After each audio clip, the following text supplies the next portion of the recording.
Hi everyone!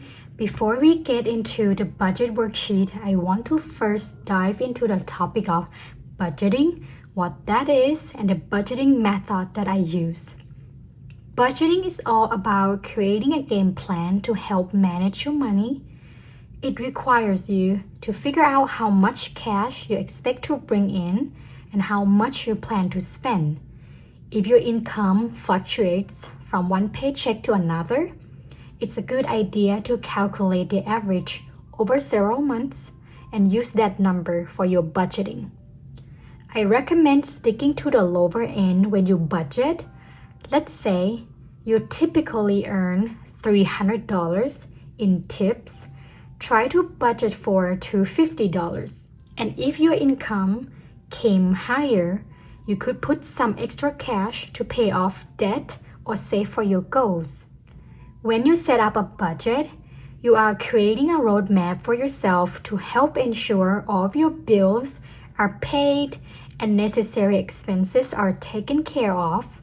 By doing this, it can also help you save money since you will have a clear idea of what's left after paying your bills, allowing you to put some money aside for savings or treat yourself to something nice. The best part is that since you have plans for it, you won't feel guilty about spending that extra cash. But don't buy things just because they fit into your budget. I want you to challenge yourself. When you feel the impulse to buy something, just put it in a cart or your wish list and leave it there for a few days. You may be surprised by how many of those wants you forget about or realize you don't really want anymore. Budgeting can also help you avoid overspending, but to make it work, you need to create a budget that is actually realistic. If it is too strict or unrealistic, sticking to it can be a real challenge. Trust me, I have been there and it was so hard to stay on budget when it was not realistic. And if you are wondering, how am I supposed to know the amount I should budget for each expense? A good starting point is to check your bank statement from the last 3 months. Take a look at all your spending and break it down into categories like bills, groceries, gas, eating out, and entertainment. And for all of your bills, be sure to write down the due dates, as this will be beneficial when you create a budget later on. Next, you will want to separate which category is for fixed expense versus variable expense.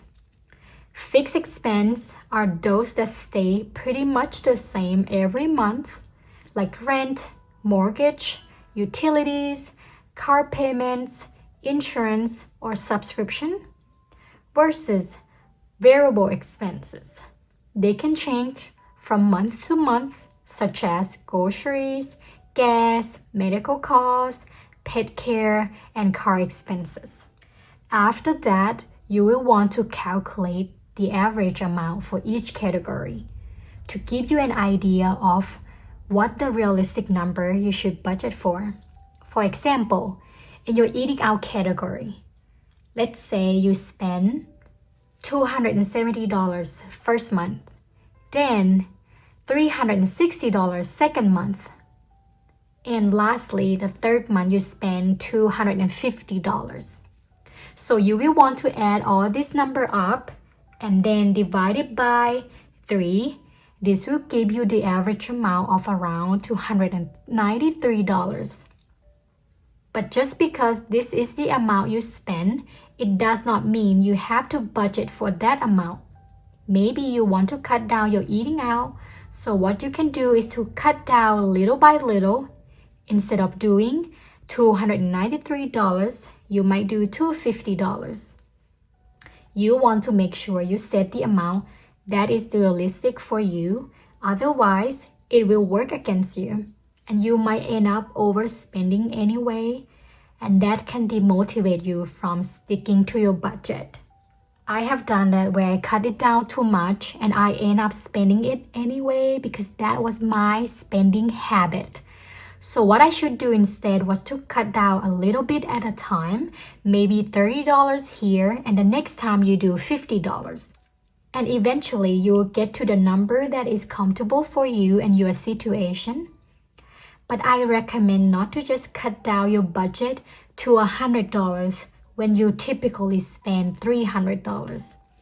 It is not realistic enough for your habit, and if you want to make it stick, you need to gradually reduce it.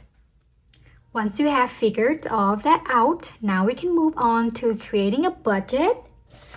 What we have here is a biweekly budget worksheet that I made and have been using for quite some time.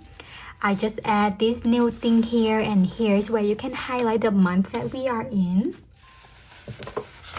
So let's do that.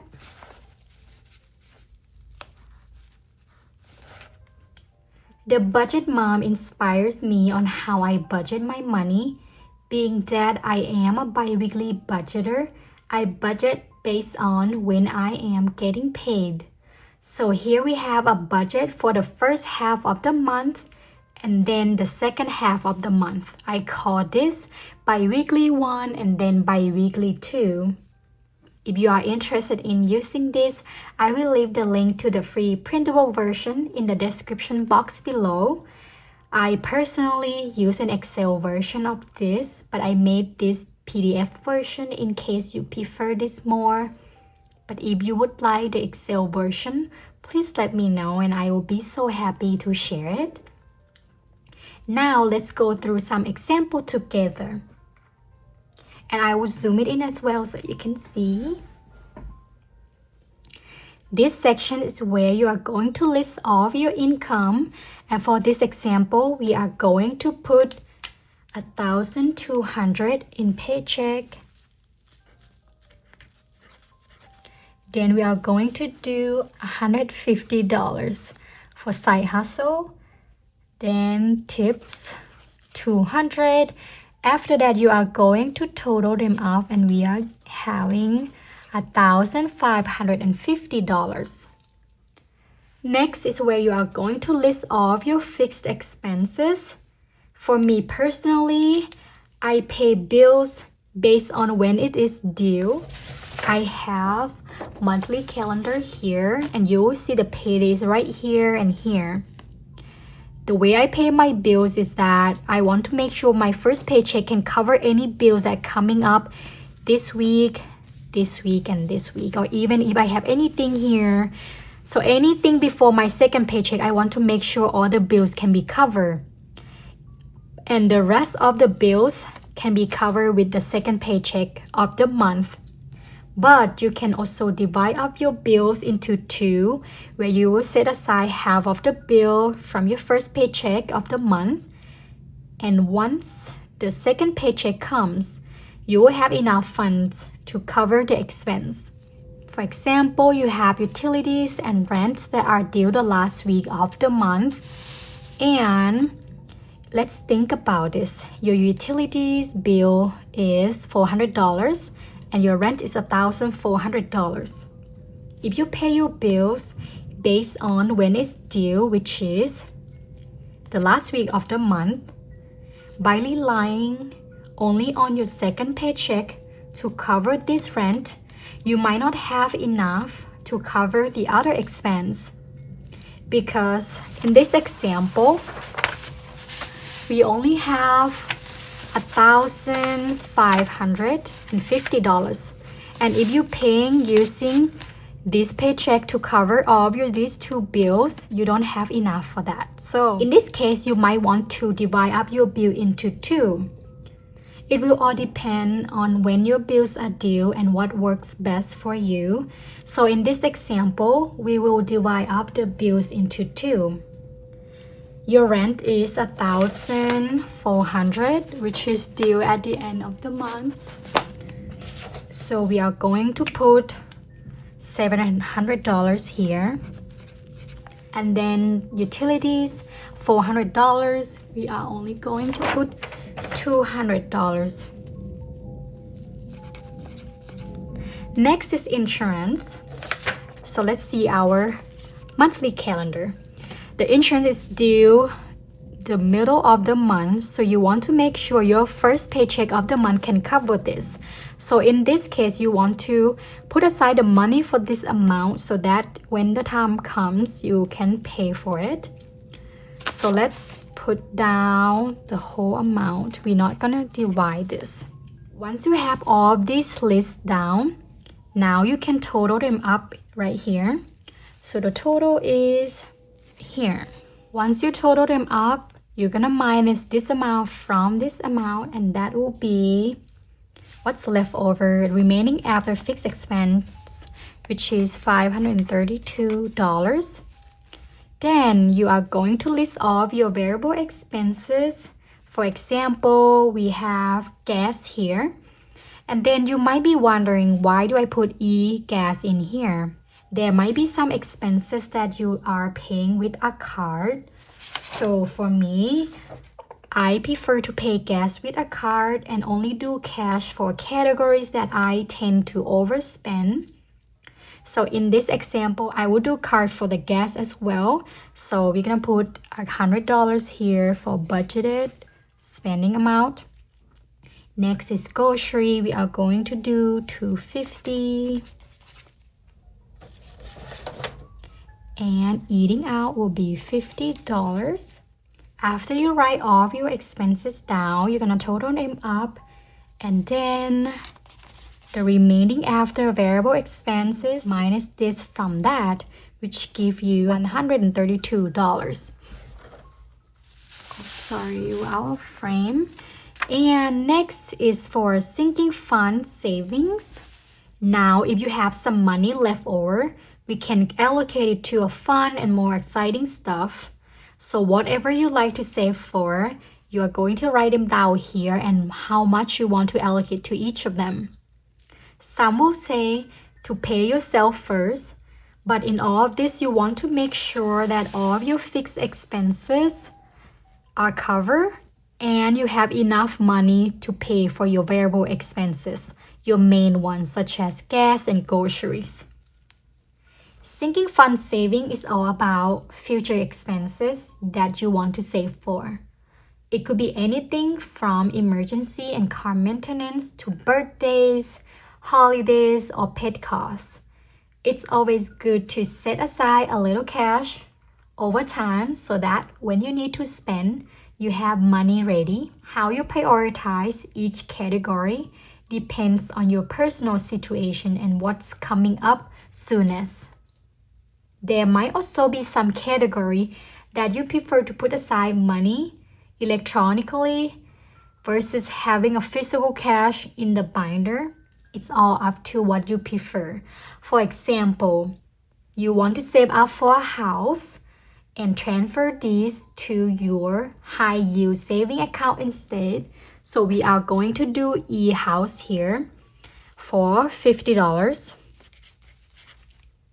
Then the rest you want to allocate for emergency. And as you write one of them down, you can start to subtract each amount from this so that you know what you have left to work with. And in this case, we have $82 left. And you want to put $82 in your physical binder. So you are going to do $82 here. After that, you are going to total them up, which is $132 minus this from that, which give you $0. I follow a zero-based budgeting, meaning that all of the dollars and cents have the intention and place they go to. So at the end here, I want to make sure it is showing $0. After that, we have this box for cash envelope stuffing. I put this in here because I do some of my variable expenses and saving online, and I will not cash stuff for these. And in this example, we have some that we are doing electronically as well. So the first line is where we are going to total up the amount from the variable expenses and sinking fund. And our total in variable expense is $400 plus sinking fund, which is $532. Then we are going to total up the amount that will be spent or saved electronically, which we have e-gas right here, $100, and then e-house for $50. So we're gonna write $150 here. Next, we are going to subtract this from that, which give you the amount to cash stuff, which is $382. This will be the amount that you are going to go to the bank and withdraw so that you can put it in your binder or your wallet. So once you are done with the first half of the month and are ready to budget for the second half, you will want to come back here and write down all of your actual amount for each of these, and this will help you to see if you are under budget or over the budget and what category you need to work on next time. And that is it for today's guys. I will be doing a cash stuffing in the next video. I hope you enjoy and stay for the ride on the next video. Bye.